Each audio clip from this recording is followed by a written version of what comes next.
입니다.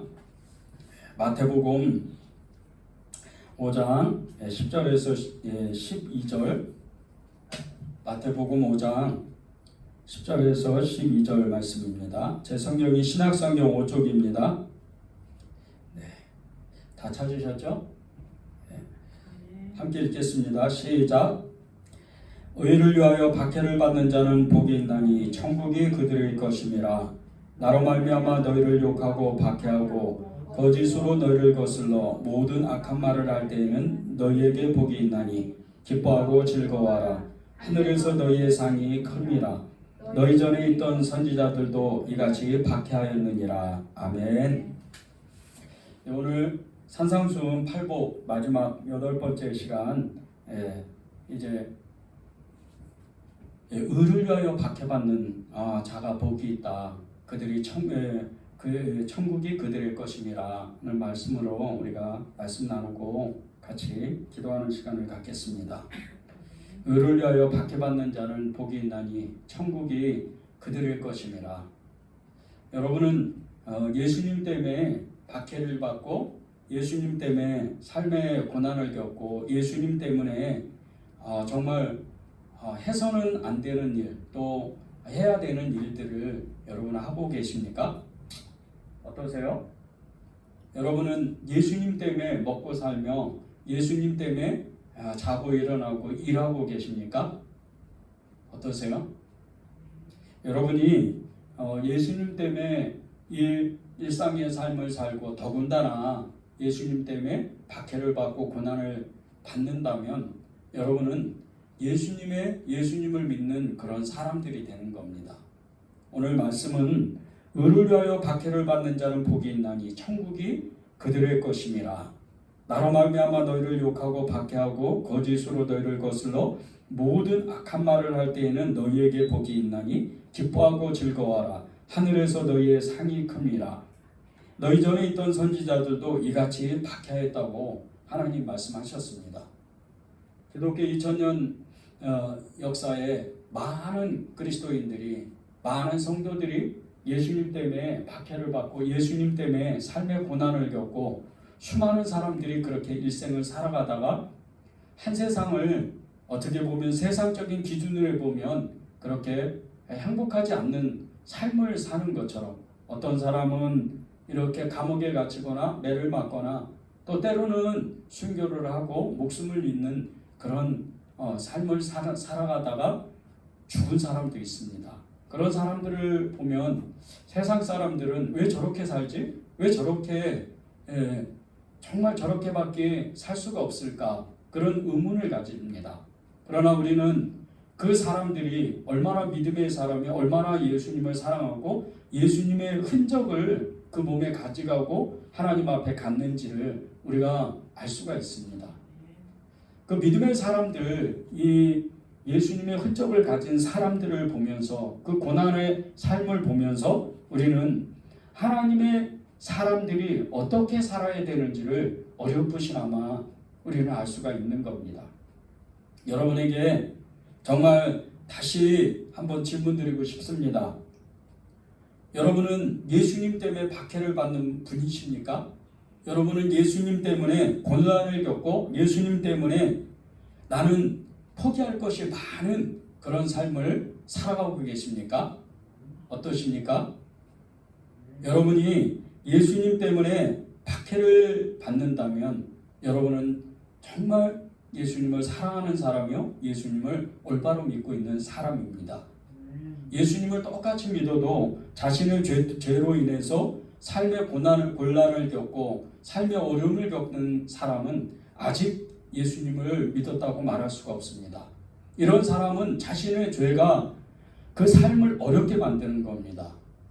그러나 예수님을 온전히 믿고 자신의 죄를 회개하고 하나님 앞에 나아가서 삶의 고난을 겪는다면, 예수님 때문에 삶의 어려움을 겪는다면 그 사람은 예수님을 정말 따라가는 예수님의 제자라고 말할 수가 있는 거죠.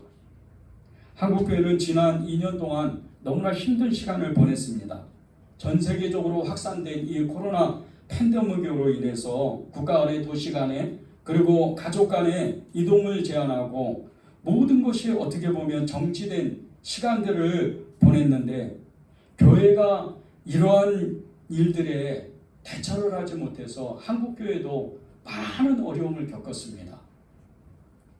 예배가 온전하지 못했고 또 예배에 나오는 사람들조차도 서로를 경계하고 또 그 바이러스 때문에 두려움에 휩싸여서 온전한 예배라기보다는 어떻게 보면 하나님께 정말 너무나 간절한 마음으로 그렇게 나오는 정말 이렇게 예배드리기 급급한 그런 시간들을 우리가 보냈는지도 모릅니다. 이런 시간들을 보내면서 한국교회의 고난이라는 이 단어가 과연 지금 이 한국교회는 어떻게 각인되어지고 또 이 고난이라는 이 단어를 통해서 한국교회는 앞으로 어떻게 또 주님의 인도를 받을까 이런 생각을 하지 않을 수가 없습니다. 최근에 한 모임에서 어느 목사님이 코로나 이후에 한국교회에 대한 강의를 이렇게 하셨는데 그 강의를 들으면서 그 강의 내용의 주제가 정말 한국교회는 본질로 돌아가지 않으면 이제 앞으로 많은 교회들이 위험에 처하고 많은 교회들이 문을 닫을 것이라는 그런 내용을 강의를 이렇게 들었습니다. 그 강의를 들으면서 제 마음에 정말 하나님 앞에 본질로 돌아가는 것이 무엇일까? 이 생각을 하면서 며칠 동안 고민을 하게 됐습니다. 기독교의 본질은 도대체 무엇일까? 그 본질을 알았다면 그러면 나는 무엇을 하며 앞으로 어떤 믿음으로 살아가게 될까?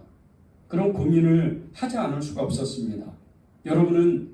여러분이 생각하는 그 기독교의 본질이 무엇이라고 생각하십니까? 기독교의 본질. 이 기독교의 본질은 과연 무엇일까요? 행동하는 믿음의 사람인 이 독일의 보네포 목사님은 이 기독교의 본질을 이렇게 얘기를 했습니다. 기독교는 종교가 아니라 하나님을 만나는 것입니다. 기독교는 종교가 아니고 하나님을 만나는 거라는 겁니다. 기독교는 절대 종교가 될 수가 없습니다. 종교적인 어떤 사상, 종교적인 어떤 행동, 종교적인 어떤 그 행사들, 이것이 기독교가 아니라는 겁니다. 여러분은 예배를 왜 나오시죠? 왜 예배를 왜 하나님 드리시죠? 여러분은 왜 기도를 하고, 여러분은 왜 모임을 갖고, 여러분은 왜 찬양을 하십니까? 이 모든 것이 하나님을 만나려고 하는 믿음의 사람, 성도들의 행동인 것입니다. 여러분이 하나님을 만나려면 하나님 앞에 애를 쓰고 하나님 앞에 어떤 대가 지불을 시간을 들여서 하나님 앞에 나오는 그런 행동을 취해야 되는 겁니다. 그런데 하나님 앞에 이런 행동을 취하게 되면 하나님께서는 우리를 만나 주시는데 그 만나는 방법이 하나님의 말씀입니다. 하나님의 말씀을 우리가 들을 때, 하나님의 말씀을 나눌 때, 하나님의 그 말씀을 접할 때, 말씀을 읽을 때 우리는 하나님을 만날 수가 있는 겁니다. 여러분은 성경을 다 읽으시죠? 여러분은 성경을 다 읽으시고 성경의 그 말씀을 묵상하고 성경대로 기도하고 계시죠? 여러분이 성경을 왜 읽어야 되는가? 그것은 성경을 알지 못하면 여러분은 온전한 신앙생활을 할 수가 없기 때문입니다. 예수님을 만날 수가 없는 거죠. 하나님을 만나려고 하면 성경을 반드시 읽어야 되는데 이 성경을 읽지 않고는, 성경을 접하지 않고는, 성경을 연구하지 않고는, 성경을 배우지 않고는 하나님을 만날 수가 없다는 거예요. 하나님 앞에 나아가는 예배행이나 찬양이나 모임이나 그리고 하나님 앞에 애쓰고 하나님을 만나려고 하는 그런 모든 행동들, 기도도요, 하나님 앞에 나아가게 될 때 만약 어제도 기도하고 그제도 기도하고 1년 전에도 기도했던 그 똑같은 내용으로 기도하는 것은 하나님의 말씀이 없기 때문에, 그 말씀이 그 기도하는 사람의 그 심령을 주장하지 못하기 때문에 똑같은 기도를 반복해서 하는 겁니다. 하나님은 매번 똑같은 하나님이 아닙니다. 하나님은 무한하신 하나님이고 수를 헤아릴 수 없는 하나님인데 그 하나님의 수를 우리가 다 알지 못하지만 하나님 앞에 나아가서 하나님의 뜻을 분별할 수 있는 건 성경을 붙잡고 하나님 앞에 성경 말씀으로 기도하게 될 때 그 하나님의 깊으신 뜻을 알 수가 있는 겁니다. 왜 성경을 배우죠? 왜 성경을 우리가 알아야 되죠? 믿음의 모든 증인들, 그 수많은 믿음의 증인들은 하나님의 말씀을 붙잡았기 때문에 하나님의 말씀을 알기 때문에 그 말씀으로 하나님 앞에 나아갔기 때문에 믿음으로 살아간 겁니다. 수많은 순교자들, 수많은 믿음의 선지자들, 수많은 예언자들, 수많은 선교사들과 믿음의 증인들은 다 하나님의 말씀의 사람이요 믿음의 사람이었습니다. 종교개혁이 일어났던 부패한 그 카톨릭에서 종교개혁을 일으켰던 것도 일반인들에게, 저와 여러분과 같이 이 일반 평민들에게 성경이 보급되기 시작하면서부터 종교개혁이 일어난 겁니다. 마틴 루터가 종교개혁을 일으킬 때 일부의 성직자들만 그 성경을 읽을 수 있도록 아주 어려운 그 문자인 라틴어로 성경을 기록해서 일부의 성직자들만 알 수 있었던 이 성경을 일반인들도 알 수 있는 글로 다 번역을 해가지고 성경을 보급하기 시작하면서부터 종교개혁이 일어난 거예요. 그때부터 하나님의 그 놀라운 역사로, 성경의 강력한 역사로 인해서 온 세상 가운데 복음이 더욱더 확장되고 복음이 나타나게 되게 시작한 거죠. 그래서 여러분이 왜 성경을 읽어야 되나? 그것은 하나님을 만나기 위해서, 하나님을 경험하기 위해서, 하나님을 체험하기 위해서 성경을 알아야 된다는 겁니다. 우리가 성경을 배우고 성경대로 살기를 결단하면서 믿음의 훈련을 하기 시작하면서부터 우리는 믿음이 우리 안에서도 알 수 없는, 우리 안에서부터 계속해서 자라나는 것을 우리 스스로가 느낍니다. 그런데 이 성경을 알지 못하면 하나님의 깊으신 뜻을 알지를 못하는 거죠. 성경을 배우면 그리고 알면 알수록 우리는 누구를 만납니까? 바로 예수님입니다. 예수님이 어떻게 사셨는지, 예수님이 무슨 말씀을 하셨는지, 예수님이 어떤 사역을 하셨는지 그것을 성경으로 알 수가 있는 거예요. 믿음의 훈련, 이 믿음의 훈련을 하는 것은 그분을 알기 위해서, 그분이 어떻게 사셨는지 그것을 알기 위해서 우리는 성경을 배우게 되고 성경대로 살기를 훈련하는 건데, 이 성경을 알면 알수록 예수님의 그 행적, 예수님이 어떻게 사셨는지 그것을 알 수가 있는 거죠. 예수님은 이 땅에 오셔서 가장 결정적인 순간에 모든 그리스도인들에게 당신의 그 삶을 통해서, 마지막 삶을 통해서 우리에게 알려주시는 것은 예수님을 믿는 그 순간서부터 모든 그리스도인들은 고난을 각오해야 된다는 겁니다. 성경을 배우는 것, 이 성경을 아는 것은 예수님이 어떻게 살아가셨는가, 예수님이 어떻게 믿음으로 하나님 앞에 나아가셨는가를, 그것을 아는 것은 바로 고난을 아는 겁니다. 여러분은 예수님을 잘 믿고 싶으시죠? 예수님처럼 살고 싶으시죠? 예수님의 신실한 제자가 되고 싶으시죠? 그러면 여러분은 고난에 동참해야 됩니다.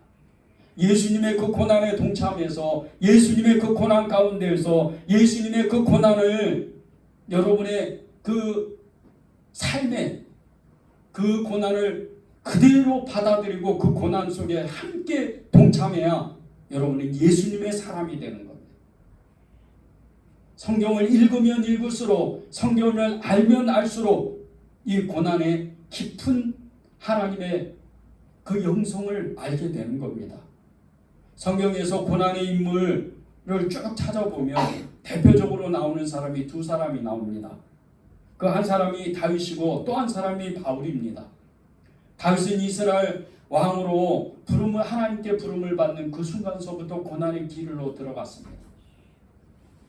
자신의 정말 그 왕이었던, 그리고 자신의 그 부왕이었던, 자신의 정말 너무나 사랑했던 그 사울 왕으로부터 10년을 넘게 쫓겨다니는 그런 신세가 됩니다. 거기서 더군다나 자신의 아들 압살롬에게 쫓기기까지 가는 그런 너무나 고난에 찬 삶을 살게 됐습니다. 다윗이 겪은 이 고난이 얼마나 힘들었던지 압살롬에게 쫓기다가 지은 시가 있습니다. 시편 3편인데 1절에서 8절로 되어 있는데 1, 2절만 제가 읽어드리겠습니다. 여호와여 나의 대적이 어찌 그리 많은지요. 일어나 나를 치는 자가 많으니이다. 많은 사람이 나를 대적하여 말하기를 그는 하나님의 구원을 받지 못한다나이다. 너무나 힘들어서 그 대적들이 너무나 많아서 일평생토록 그렇게 고난을 계속 고난을 겹쳐서 받는 이 다윗의 정말 신음과 같은 이 고백이 나의 대적이 어떻게 이렇게 많은지 모르겠습니다. 나를 치는 자가 너무나도 많습니다. 많은 사람이 나의 대적자입니다. 그리고 그들이 말하기를 너는 하나님께 구원받지 못한다고 그렇게 이야기를 합니다. 이렇게 다윗은 고난의 사람이었습니다. 바울은 어떻습니까? 바울은 아예 자기 스스로 고난을 선택한 사람입니다. 골로새서 1장 24절에 보면 나는 이제 너희를 위하여 받는 괴로움을 기뻐하고 그리스도의 남은 고난을 그의 몸된 교회를 위하여 내 육체에 채운다고 했습니다. 바울은 아예 모든 성도들과 교회를 위해서 그리스도의 남은 그 고난을 자신의 육체에 아주 채워버린다고 그렇게 고백을 했습니다. 이 바울이 얼마나 고난을 많이 받은 사람입니까? 바울이 받은 고난은 우리가 상상할 수가 없을 정도로 정말 죽지 못해 사는 그런 인생을 살아갔던 사람이 이 바울입니다. 그런데 이 바울이 그 예수님의 고난을 다 짊어지고 자기 육체에 채울 때 그는 스스로 그 고난을 아예 짊어진 사람인 거죠. 오늘 말씀을 다시 한번 읽어보겠습니다. 마태복음 5장 10절에서 12절입니다. 의를 위하여 박해를 받는 자는 복이 있나니 천국이 그들의 것임이라.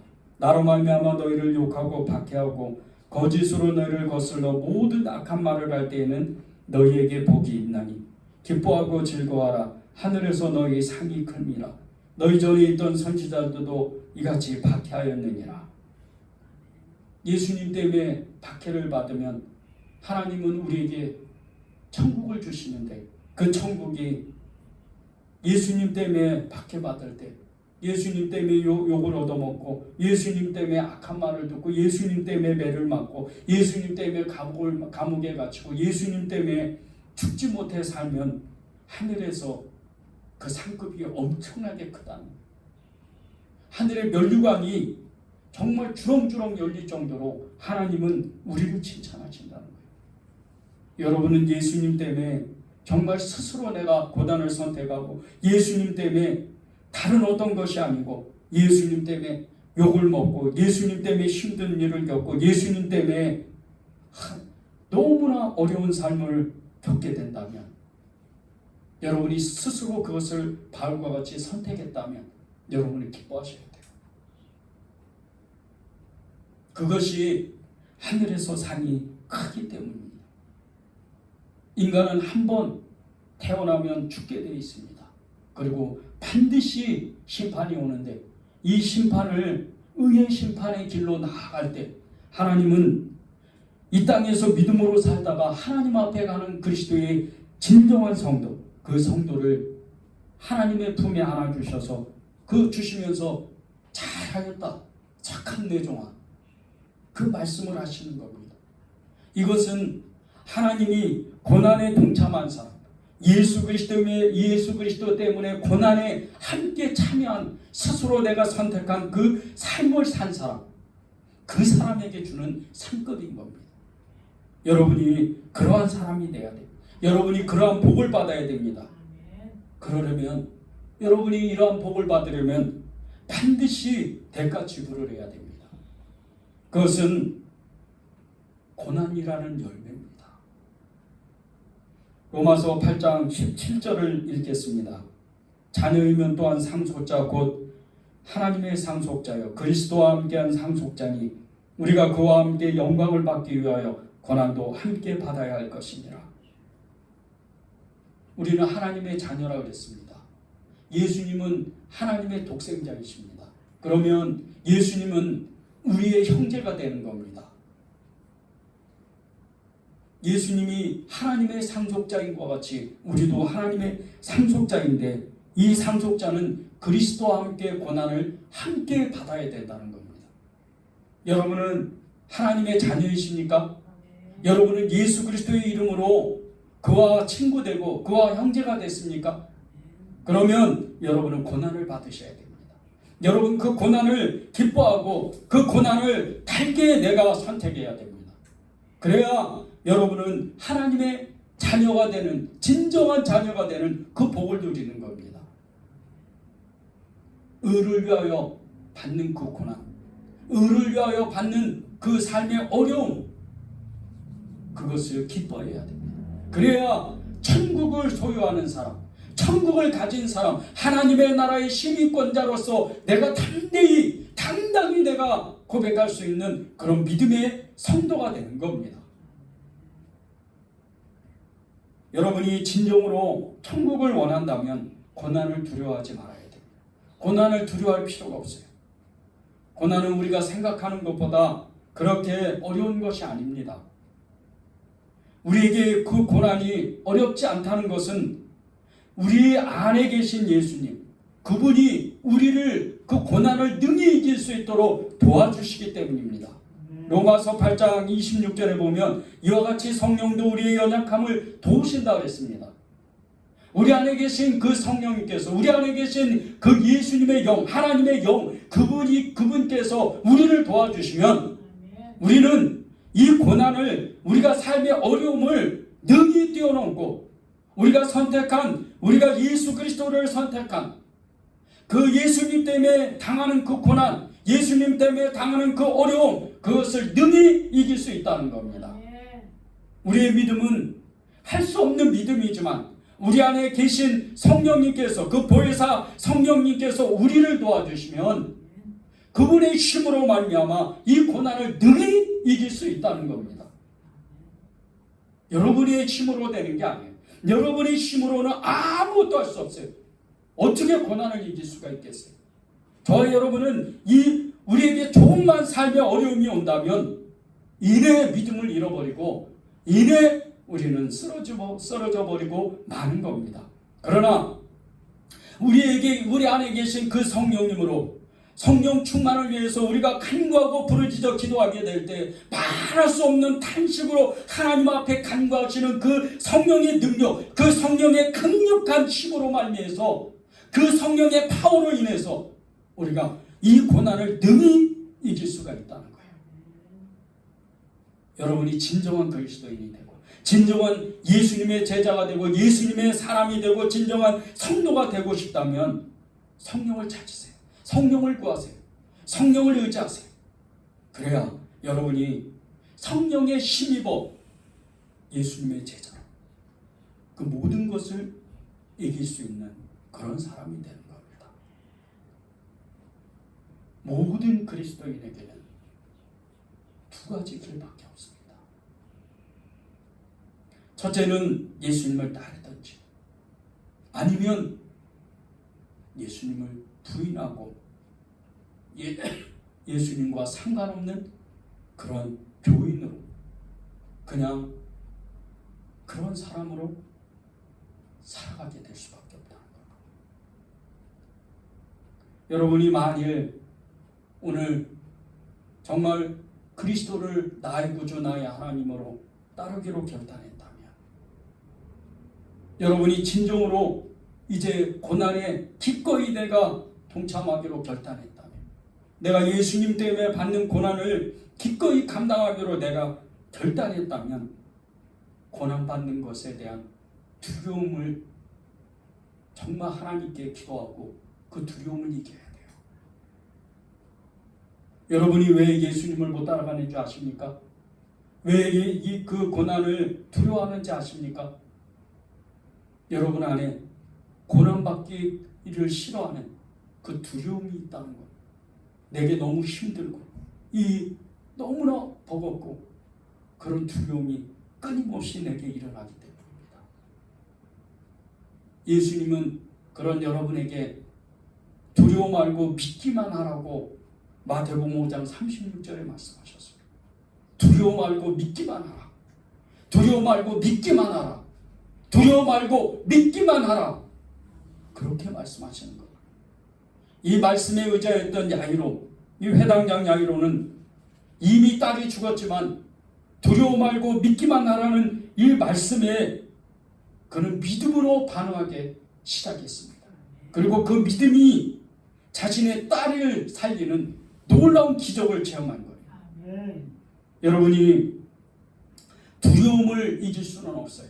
그러나 여러분이 하나님의 그 말씀을 가졌다면, 여러분이 하나님의 말씀 앞에 섰다면, 여러분이 성경을 읽었다면, 여러분이 성경대로 살기로 결단했다면, 여러분에게 반드시 이 두려움을 이길 수 있는 말씀의 믿음이 온다는 겁니다. 두려워 말고 믿기만 하라. 두려워 말고 믿기만 하라. 그 말씀이 내 심령을 주장하고 나의 영을 주장해서 이 고난을 이길 수 있는 믿음의 역사가 일어난다는 겁니다. 누구나가 어떤 성도든지 고난은 잠시 잠깐 오면 반드시 사라지고 없어지는 안개와 같이 이 고난을 지나가게 되어 있습니다. 고난이 계속되는 사람은 없습니다. 아무도 없어요. 반드시 고난은 끝나게 되어 있어요. 그런데 이 고난을 이길 수 있는 것, 이 고난을 이길 수 있는 그 믿음은 하나님이 우리에게 부어주시는 그 믿음으로 말미암아 예수 그리스도의 이름으로 된다는 거예요. 우리에게 고난이 닥쳐올 때 하나님으로부터 오는 이 고난을 통해서 주님은 우리에게 하나님의 더욱 큰 믿음을 우리에게 주시려고 이 고난이라는 선물을 주시는 겁니다. 여러분은 하나님의 수준에서 하나님이 주시는 그 믿음을 여러분은 사모해야 됩니다. 그 믿음은 하나님께서 우리에게 주시는 세상을 다스리고 세상을 이기고 세상 가운데에서 살아계신 그리스도를 전하는 강력한 믿음입니다. 베드로는 예수님을 따르는 사람은 반드시 불시험이 온다고 말했습니다. 바울도 예수님 안에서 경건하게 살고자 하는 사람은 반드시 박해를 받는다고 이야기를 했습니다. 베드로와 바울이 예수님을 믿는 사람들에게, 그리스도의 진정한 성도들에게 그 박해가 오고 고난이 오고 삶의 어려움이 온다는 것을 말했던 것은 그 박해와 고난과 그 어려움으로 인해서 하나님은 우리에게 우리도 알지 못하는 강력한 하나님의 큰 믿음을 주기 위해서 그 고난을 만든 겁니다. 듣지도 못하고 평생 살아갈 뻔했던 인도의 12살 된 소녀가 예수님을 만나고 청력을 치유받은 이 간증 이야기를 우리 잠깐 나누면 좋을 것 같습니다. 인도에 사는 12살 소녀가 예수님을 어느 날 만나고 기적과 같이 이 귀가 열리는, 성경에서나 찾아볼 수 있는 그런 기적을 체험했습니다. 그리고 이 소녀는 그때부터 예수님은 나의 구주, 나의 하나님으로 영접하고 이제 믿음으로 신앙생활을 살기로 결단을 했습니다. 그런데 정말 그 가족인 아버지와 오빠로부터 심한 박해를 받았습니다. 이 소녀는 태어나면서부터 정말 이렇게 귀가 들리지 않고 또 정말 너무나 삶의 어려움을 받았는데 여러 병원을 다녀보고 또 힌두교 성전에 가서 사제들에게 기도도 받고 심지어는 마술하는 사람들에게까지 가서 주술 의식을 했지만 아무런 효과도 보지 못했어요. 11살 때 자신의 이모인 권유로 교회를 나가게 됐는데 교회를 나가자마자 사람들이 모여서 노래하는 그 찬송 소리에 귀가 서서히 열리기 시작을 했어요. 설교자의 설교를 듣는데 그 소리를 알아듣기 시작을 했어요. 예배가 끝나고 회중 가운데 나가서 기도를 받는데 여러 사람이 둘러싸여서 기도를 받는 순간 자신의 귀가 완전히 열린 것을 본인이 체험을 했어요. 그리고 거기에 더해서 무엇인가가 자신에게 임하는 그런 다가오는 느낌을 받았는데 그것은 다름 아닌 하나님의 임재였어요. 그리고 그는 믿음의 눈이 완전히 열렸어요. 그리고 그때로부터 이 소녀는 예수님만 따라가기로 결단하고 예수님이 나의 구주 나의 하나님으로 결단하고 그리고 교회를 나가기 시작을 했어요. 그런데 이 사실을 안 그녀의 어머니가 정말 너무나 두려운 마음으로 절대 집안에 얘기하면 안 된다. 특히 아버지한테 얘기하면 안 된다. 그렇게 정말 이렇게 이야기를 하고 너무나 두려움에 떨었어요. 그 이유는 이 소녀의 집안은 힌두교를 믿는 그런 열성 집안이었기 때문입니다. 그래서 이 소녀가 비밀리에 교회를 혼자 몰래 다니다가 어느 날 오빠에게 들키게 되었습니다. 그래서 아버지와 오빠에게 엄청나게 매를 두드려 맞고 교회를 못 나가게 이제 나가지 말라고 그렇게 혼났는데 너무나 심한 매를 맞았지만 이 소녀는 교회 나가지 않으면 죽을 것 같다는 마음으로 다시 교회를 나갔어요. 또 들키고 매를 맞고 또 들키고 매를 맞고 너무나 많은 어려움을 겪는 중에 어느 날은 교회 나가다가 아빠한테 들켜서 아버지한테 들켜서 성경을 다 진흙바닥에다가 던지고 그리고 아빠한테 무슨 매를 맞았어요. 진흙에 성경이 다 들어오지는 그 성경을 잘 닦아서 교회 어느 성도에게 잘 보관해달라고 부탁하고 이 소녀는 다시 교회를 나갔어요. 끝내는 이제 아버지와 그리고 오빠에게 버림을 받아서 결국은 집에서 쫓겨나서 이모네 집에서 살게 됐어요. 그러나 이 소녀는 신앙을 버리지 않고 계속해서 교회를 나가게 됐어요.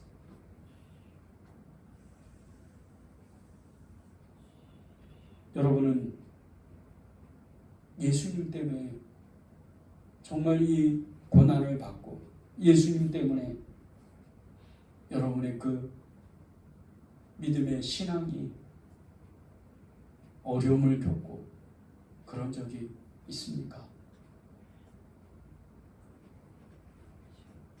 우리나라는 종교의 자유의 나라입니다. 예수를 믿는다고 교회를 나간다고 핍박하는 나라가 아닙니다. 너무나 살기 좋은 형편에 너무나 믿음 생활하기 좋은 형편에 있다 보니까 우리는 믿음으로 살아가는 일, 특별히 고난을 껴안고 살아가는 일에 우리는 믿음으로 반응을 못합니다. 오늘 말씀을 다시 한번 읽겠습니다. 의를 위하여 박해를 받는 자는 복이 있나니 천국이 그들의 것임이라. 나로 말미암아 너희를 욕하고 박해하고 거짓으로 너희를 거슬러 모든 악한 말을 할 때에는 너희에게 복이 있나니 기뻐하고 즐거워하라. 하늘에서 너희의 상이 큽니다. 너희 전에 있던 선지자들도 이같이 박해하였느니라. 의를 위하여 고난을 받는, 의를 위하여 박해를 받는, 예수님 때문에 욕을 먹고 매를 맞고 예수님 때문에 왕따 되고 예수님 때문에 삶의 어려움을 겪는 그런 일을 한 번도 겪지 않고 예수 잘 믿어서 그저 평탄한 삶을 살아가는 그런 그리스도인. 그런 그리스도인은 없습니다. 예수님을 진짜로 여러분이 믿는다면 이 인도의 12살 된 소녀와 같이 여러분은 반드시 고난을 겪게 되어 있습니다. 여러분이 진정으로 예수님을 믿는다면 여러분은 그 고난의 흔적을 가질 수밖에 없습니다. 바울과 같이 말입니다. 여러분이 예수님이 여러분의 진정한 구주고 여러분이 예수님이 진정한 왕이고 여러분의 주인이라면 바울과 같이 반드시 고난을 겪게 되어 있습니다. 모든 그리스도인들에게는 중립지대는 없습니다. 갈라디아서 4장 29절에 보면요. 그러나 그때 육체를 따라 난 자가 성령을 따라 난 자를 박해한 것 같이 이제도 그러하도다. 여러분이 예수님을 진짜로 믿으면 여러분은 성령으로 난 사람이기 때문에 육체로 난 세상 사람들에게 마귀의 종인 세상에 이 마귀의 세상이 세상 가운데에서 반드시 고난을 겪게 되겠습니다. 여러분을 대적하고 여러분에게 삶에 어려움을 주고 공고를 주는 것은 세상의 영이고 세상 사람이기 때문입니다. 예수님을 믿었는데 아무 일 없어요. 예수님을 믿었는데 고난이 없어요. 예수님을 믿었는데 아무 일이 없어요. 그것은 여러분의 그 믿음 가운데 예수님으로 살기를 결단하는 그 믿음, 그것이 어디 한 군데에서 온전하지가 않다는 거예요. 예수님을 믿는 사람, 예수님을 그 믿는 사람은 결코 순탄한 삶을 살 수가 없어요. 예수님을 믿는 사람은 끊임없이 무언가에 계속해서 역동적으로 삶에서 어려움이 오든지 삶에서 여러 가지 곤란을 겪든지 삶에서 여러 가지 환경에 계속 닥치는 그 고난이 계속해서 찾아온다는 거예요. 고난을 이긴 이 바울이요. 갈라디아서 6장 17절에 보면요. 자신에게는 육체의 가시가 고난의 흔적이 있다고 이야기를 했는데 갈라디아서 6장 17절을 한번 읽어보겠습니다. 이후로는 누구든지 나를 괴롭게 하지 말라. 내가 내 몸에 예수의 흔적을 지니고 있다고 그렇게 말했습니다. 여러분도 이 바울의 고백과 같이 여러분에게 흔적이 있습니까? 정말 여러분은 예수님을 내가 온전히 붙잡은 사람, 예수님을 정말 믿는 사람, 그런 사람으로서 여러분의 마음 가운데, 여러분의 삶 가운데 흔적이 남아 있습니까? 바울은 아예 육체의 흔적이 있습니다. 수많은 매를 맞았고 그는 감옥에 갇히고 그는 배고픔과 추위와 멸시와 천대를 받은 사람입니다. 그런데 이 바울의 흔적은 사실 예수님의 흔적입니다. 예수님이 십자가의 골고다 언덕에서 엄청난 그 십자가의 고난 가운데 갈기갈기 찢기고 째끼고 무수한 피를 흘렸던 그 흔적인 겁니다. 우리가 육신에 그런 흔적이 없다 할지라도 우리의 삶의 흔적이 반드시 나타나야 됩니다. 그것은 세상의 영이 여러분을 그대로 두지 않기 때문입니다.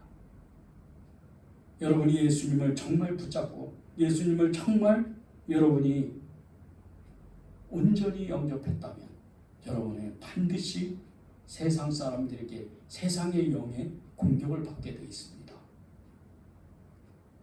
예수님은 세상 사람들에게 세상의 영에서 멸시와 천대와 조롱을 받으셨는데 그것은 마귀가 이 세상을 다스렸기 때문입니다. 마귀가 이 세상의 주인이었기 때문입니다.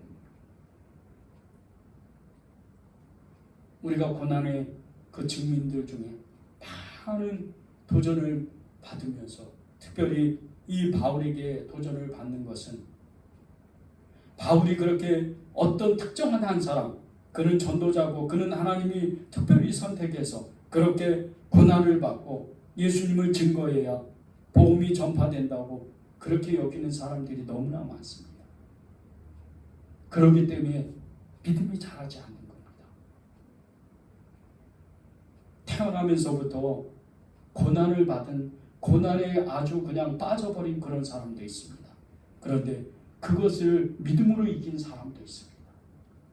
한국에도 여러 번 다녀간 네나 마리아라는 이 사람을 여러분은 잘 아실 겁니다. 두 팔이 없고 두 다리가 없는데 한쪽 다리가 조금만 나와 있고 거의 몸통만 유지하는 그런 이 네나 마리아는 태어나면서부터 아예 정말 선천적 신체 장애아로 태어났습니다. 양팔이 태어나면서부터 없고 한쪽 다리는 짧고 뒤틀려 있던 이 마리아, 네나 마리아가 태어났을 때 병원의 의사들은 그녀의 부모들에게 장애아동을 위한 전문 시설에 아이를 맡기라고 권했습니다. 그러면서 중증 장애인을 평생 돌봐야 한다는 것은 얼마나 힘들고 괴로운 일인지에 대해서 그 부모들에게 이야기를 했습니다. 그러나 신앙을 갖고 있던 이 네나 마리아의 부모들은 마리아의 장애를 있는 그대로 받아들이고 사회에 잘 적응할 수 있는 방법을 계속해서 연구하면서 사랑과 헌신으로 그 마리아를 키웠습니다. 이 부모의 신앙을 따라서 네나 마리아는 자신의 의지를 굳게 하고 삶을 행복하기로 살기를 결단하면서 기적과 같이 정말 많은 사람들에게 믿음의 도전을 주는 그런 전도자로 삶을 살아가고 있습니다. 이 네나 마리아는 국제장애인 수영대회에서 무려 4개의 금메달을 따고 발로 피아노 건반을 치며 스웨덴의 스톡홀름 왕립음악학교에 입학하기도 했습니다. 그녀가 부른 가스펠송은 음반으로 제작되기도 하고 네 발로 쓴 내 인생의 악보라는 책을 써서 베스트셀러가 되기도 했습니다. 그녀가 열린음악회라는 그 프로그램에 한국에 왔을 때 열린음악회라는 프로그램에 나와서 그가 믿음의 삶에 대해서 그가 이야기할 때 고난을 이기는 것이 무엇일까?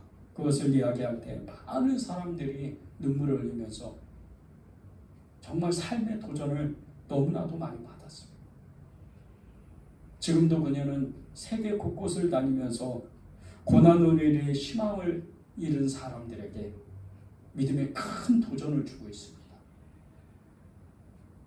고난의 흔적, 그 흔적을 아예 자체로 갖고 있던 이 네나 마리아는 자신의 고난을 신앙으로 이긴 사람이에요. 여러분은 어떻습니까? 여러분은 예수님 때문에 삶의 어려움을 겪습니까? 예수님 때문에 정말 내가 너무나도 하고 싶은 것들을 다 내려놓고 지금 아무것도 하지 못하고 있습니까? 예수님 때문에 여러분의 꿈을 포기했습니까? 예수님 때문에 여러분의 그 모든 것을 다 내려놓았습니까? 그러면 기뻐하셔야 돼요. 그러면 여러분은 하늘이 갖는 하늘나라를 여러분이 소유하는 그런 사람이 되는 겁니다. 천국을 소유하는 사람이 되죠. 오늘 말씀을 마지막으로 다시 한번 읽고 우리 기도하는 시간을 갖겠습니다. 의를 위하여 박해를 받는 자는 복이 있나니 천국이 그들일 것임이라. 나로 말미암아 너희를 욕하고 박해하고 거짓으로 너희를 거슬러 모든 악한 말을 할 때에는 너희에게 복이 있나니 기뻐하고 즐거워하라. 하늘에서 너희의 상이 큽니다. 너희 전에 있던 선지자들도 이같이 박해하였느니라. 하늘에서 여러분을 응원하고 허다히 많은 증인들이 고난을 기꺼이 동참하라고, 예수님을 선택하라고 여러분에게 계속해서 여러분을 위해서 기도하고 있습니다. 오늘 이 산상수훈 8복 마지막 시간에 의를 위하여 고난받는 자는 복이 있나니 그들이 천국을 소유할 것이라 주님이 말씀하신 것 같이 여러분이 천국을 소유하는 자, 예수님을 나의 구주, 나의 하나님으로 영접하고 그 고난에 기꺼이 동참할 수 있는 믿음의 놀라운 역사가 일어나기를 간절히 축원합니다.